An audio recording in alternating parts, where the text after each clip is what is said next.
So let me hit this while we're on the defense and the defensive lapses, but then the recovery and the strong play in the second half. Because I got to think that this is a combination of generally three things. Either the players need to get a kick in the rear to come out on fire and be ready and not be looking at a scoreboard thinking, oh, we're down by 10 points in the third quarter. We got to get it going here. And I have to think, looking back at Virginia Tech, Louisville, Cal, those are the three other games where obviously they got gashed early and often. Okay, so either it's on the players, or it's the coaches have to be honest with themselves and look around and go, hey, we're not responding to things quick enough, and we're not getting those adjustments, and we're putting them in a bad position. And maybe a third option, and again, it's probably some kind of combination, is not to make excuses, but there's some teams that are breaking tendencies, putting together really good game plans, and throwing the kitchen sink out there early to try to grab a lead and show everything that they haven't shown on film.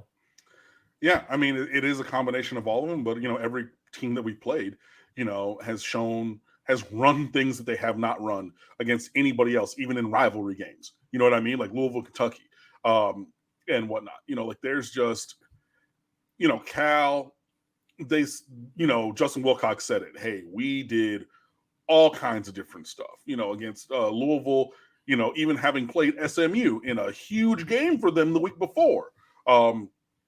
They didn't, do show the, and I get that, SMU's defense plays differently than ours does schematically a little bit, but yeah, everybody's going to bring out all their stuff. They're going to do new things. Miami's been teams Super Bowls since forever. And especially this year when it starts to, the success of this team and the record associated with them, everybody fancies themselves as a juggernaut killer. You know what I mean? They want to be a season ruiner. And so, yeah, they're doing a lot of different things. But, yeah, I think there is some differences of who needs to play. I've been saying that. Also, when you do enough to mitigate the strength of the defense, which everybody knows is our defensive line, if you do enough where they're not living in the backfield from whatever reason, whether that's, I think, not like 5 or 6 more, but I think 1 or 2 more holding penalties could have been called against Miami's opponent pretty much every game of the year. And it's one of those things. If you call, you call it early, then it makes them stop doing it because they're going to get called for it. It's like playing basketball. You call that touch foul early. All right, I know how this is how you're going to ref it. We're going to be differently. If you let it get away with it, then there's all these pictures that always get, into my inbox or into my Twitter of, guys with just, they're, shoulder, the jersey being ripped off the shoulder pads, or you see the stretch of what, all these things, but cop didn't see it. I didn't do it. And ref didn't call it. Hey, that means this is fair game. So if you're able to do, good blocking or adding in a little bit of holding and they don't call it, and all of a sudden Miami's defensive line isn't able to, they're a step or a step and a half slower, which gives all this extra time for the quarterbacks and these routes to develop and these guys to get open. Now you're stressing the second and third levels. When you put, walk Kiko Mawinoa out one-on-one against a running back, dude, they're going to run that shock fade and hit it because he's respectfully not good in coverage. And that's why teams isolate him and continue to do so. They've dropped, opposing teams have dropped a couple. He had like one pass breakup, but this week Duke hit that play. You know what I mean? And that's not new or different scheme, but without the ability of the defensive line or without the impact of the defensive line getting there in time, that then makes people vulnerable in the back end, which is something else we need to look at.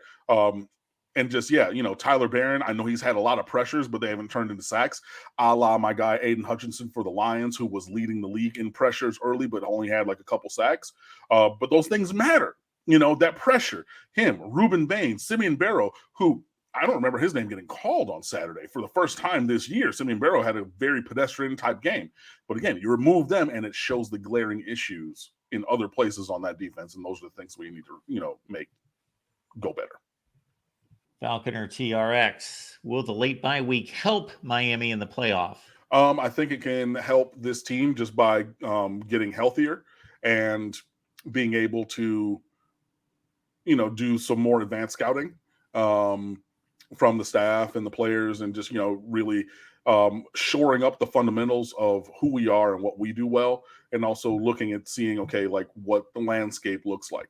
And that's contextual, however, because the main thing is, and it rang hollow when Miami was losing, but it really is the mentality. And I believe Mario Cristobal, because he's continued to say it ever since he got here, the focus has to be going 1-0 every week, period. And that late bye week is great in context if and when Miami goes 1-0 this week and then moves forward. But yeah, in terms of, getting everybody, I won't say back to 100% because, this late in the football season, there's nobody who's 100% unless you're not playing.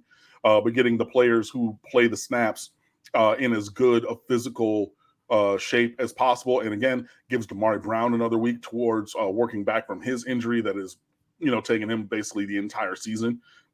Other than, well, because he got hurt in the opener and has not played since.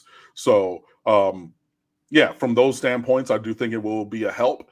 And yeah, just locking down our processes, our team, and who we are, what we do, and being able to continue to come off of the bye with the same kind of success that we've seen to this point against Wake Forest on Senior Day, and then subsequently Syracuse in the regular season finale.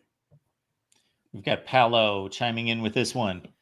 My other complaint was the end of the game. The starters were still in the game, and Ward took that hit and fumble instead of having the backups in. Hey, just run the ball. I wanted a 60 burger. I know that, we were maybe looking for a little bit of style points after Florida State, to their credit, did enough to muddy the game up and, not have it be a 40, like a mid 40s, 50 burger kind of situation. So I wanted that. I would have liked it if maybe anybody in the world would have recognized that there was a blitzer coming from the offense's left. Anybody, could have been offensive lineman, could have been running back, could have been the quarterback. Like, somebody just realized, hey, we have a free runner right here. That's the thing for me.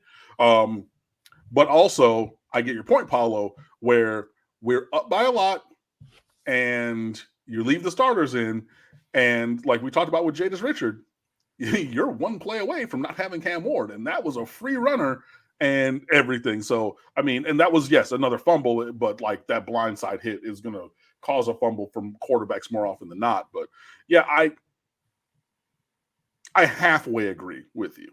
I think that the choice to leave the starters in and try to go score, I agree with that. I disagree. I did not like the play call or the result of what actually happened in that scenario. So upon that, we agree. But the foundation of doing it, we disagree. But yeah, so I halfway agree with you on that point.